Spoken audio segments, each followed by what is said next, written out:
Assalamualaikum warahmatullahi wabarakatuh. Saya Dina Amalia Rahman. Saya akan menjelaskan materi tentang lembaga keuangan syariah. Apa itu lembaga keuangan syariah? Lembaga keuangan syariah adalah sebuah lembaga keuangan yang prinsip operasinya berdasarkan pada prinsip-prinsip syariah Islamiyah. Konsep dasar uang. Uang adalah satuan nilai atau standar ukuran harga dalam transaksi barang dan jasa. Dengan adanya uang sebagai satuan nilai, memudahkan terlaksananya transaksi dalam kegiatan ekonomi masyarakat.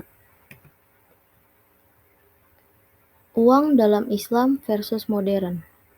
Uang dalam konsep Islam adalah sesuatu yang bersifat flow konsep, bukan stop konsep, yang artinya uang harus selalu mengalir, beredar di kalangan masyarakat dalam kehidupan ekonomi karena uang itu adalah public goods, tidak mengendap menjadi milik pribadi dalam bentuk private goods.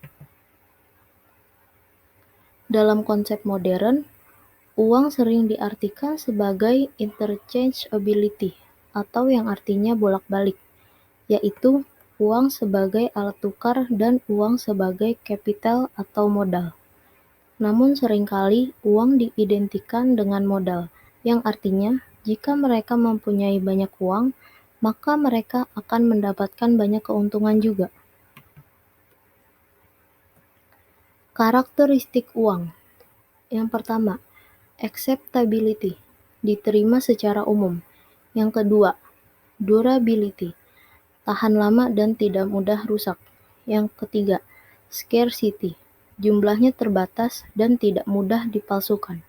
Yang keempat, portability, ringan dan mudah dibawa. Yang kelima, stability of value, memiliki nilai yang stabil. Yang keenam, uniformity, kualitasnya cenderung sama. Jenis-jenis uang. Berdasarkan bahan pembuatnya, uang dibagi menjadi dua jenis, yaitu uang kertas dan uang logam. Uang kertas adalah uang yang tercetak dalam wujud kertas dengan nominal tertentu dan mendapat pengesahan bank sentral sebagai alat pembayaran. Yang kedua, uang logam. Uang logam adalah uang yang terbuat dari bahan emas atau perak yang dibentuk sedemikian rupa.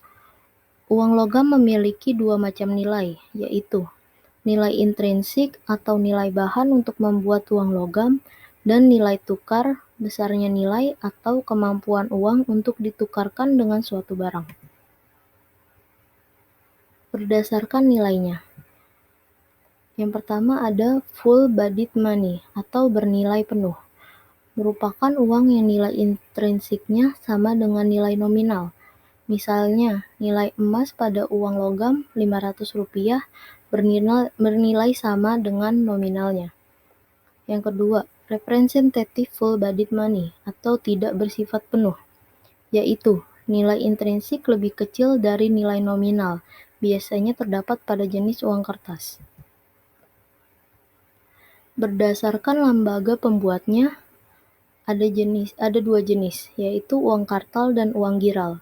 Uang kartal diterbitkan oleh Bank Sentral, yaitu Bank Indonesia, serta digunakan oleh seluruh masyarakat dalam bentuk logam dan kertas. Uang giral diterbitkan oleh Bank Umum dalam bentuk cek atau biljet giro.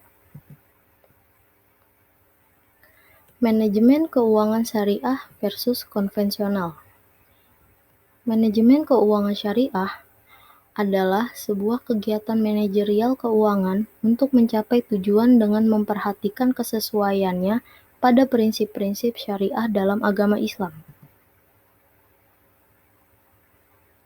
Sementara manajemen konvensional disebut juga dengan manajemen tradisional atau manajemen untung-untungan. Maksudnya bahwa manajer dalam menghadapi suatu persoalan dengan cara mendasarkan diri kepada tindakan-tindakan yang diambilnya di zaman lampau. Jadi selalu mendasarkan dirinya atas tradisi.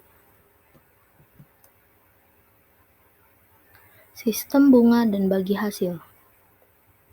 Sistem bunga adalah balas jasa yang diberikan oleh pihak bank konvensional untuk nasabah yang memiliki simpanan dan harus dibayarkan nasabah yang memiliki pinjaman kepada bank. Sistem bagi hasil merupakan salah satu bentuk perjanjian yang dilakukan oleh pengusaha atau manajer modal dengan investor untuk mendapat keuntungan. Kedua belah pihak terikat kontrak kerjasama dalam suatu bisnis yang jika mendapatkan laba maka akan dilakukan pembagian. Perbedaan bunga dan bagi hasil. Bunga. Yang pertama, penentuan tingkat suku bunga dibuat pada waktu akad dengan pedoman harus selalu untung. Yang kedua, besarnya persentase berdasarkan pada jumlah uang atau modal yang dipinjamkan. Yang ketiga, pembayaran bunga tetap seperti yang dijanjikan tanpa pertimbangan apakah proyek yang dijalankan oleh pihak nasabah untung atau rugi.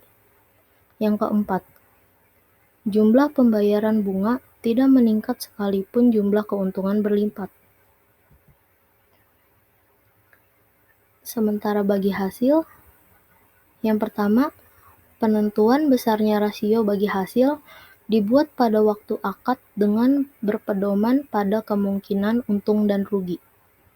Yang kedua, besarnya rasio bagi hasil berdasarkan pada jumlah keuntungan yang diperoleh. Yang ketiga, bagi hasil tergantung pada keuntungan proyek yang dijalankan. Sekiranya itu tidak mendapatkan keuntungan, maka kerugian akan ditanggung bersama oleh kedua belah pihak. Yang keempat, jumlah pembagian laba meningkat sesuai dengan peningkatan jumlah pendapatan. Sekian penjelasan materi lembaga keuangan syariah dari saya. Kurang lebihnya mohon maaf. Wassalamualaikum warahmatullahi wabarakatuh.